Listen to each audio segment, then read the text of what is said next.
குரு வாழ்க, குருவே சரணம், குருவே துணை. ஞானநந்தமயம் தேவம் நிர்மல ஸ்படிக கிருதம் ஆதாரம் சர்வ வித்யானம் ஐகிருவ முபாஸ்மகே. வணக்கம்.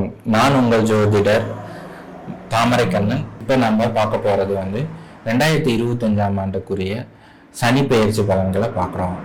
சனி பகவான் 29/3/2025 அன்று கும்பராசியிலிருந்து மீன ராசிக்கு இடப்பெயர்ச்சி ஆகிறாரு.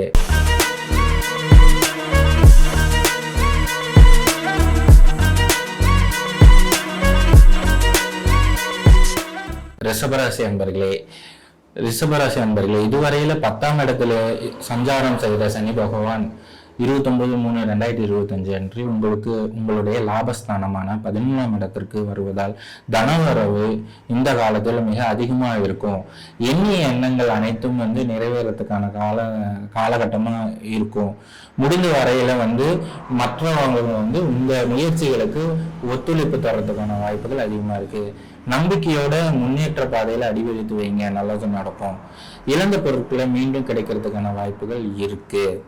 உடல் சோர்வு ஏற்படும் காலமா இது இருக்கும். ஏன்னா சனியின் 3ஆம் பார்வை உங்க ராசிக்கு விழுறதுனால உங்களுக்கு உடல் சோர்வு ஏற்படும், மன சஞ்சலங்கள் ஏற்படுறதுக்கான வாய்ப்புகள் அதிகமா இருக்கு. குழந்தைகள் வகையில சிறு சிறு செலவுகள், குழந்தைகளுக்கு உடல்நல தொந்தரவுகள் இதெல்லாம் ஏற்படும். இதுல பாத்தீங்கன்னா குலதெய்வ வழிபாட்டில் தடை ஏற்படுறதுக்கான வாய்ப்பு இருக்கு. அதனால நீங்க குலதெய்வ வழிபாடு மேற்கொள்றதுக்கான முயற்சிகள்ல ஈடுபடுங்க. மன சஞ்சலம் ஏற்படுறதுக்கான வாய்ப்புகள் இருக்கு. தேவையில்லாம மனக்குழப்பத்துக்குள்ள போகாதீங்க. அதே போல ஆயுள் பலம் கூடும் உங்களுக்கு. அதனால நீங்க அதை பத்தி எல்லாம் கவலைப்பட வேண்டிய அவசியங்கள் இல்லை. அதே மாதிரி நீங்க காமாட்சி அம்மன், மீனாட்சி அம்மன் வழிபாடு வெள்ளிக்கிழமைகள்ல பண்றது உங்களுக்கு நன்மை கொடுக்கும்.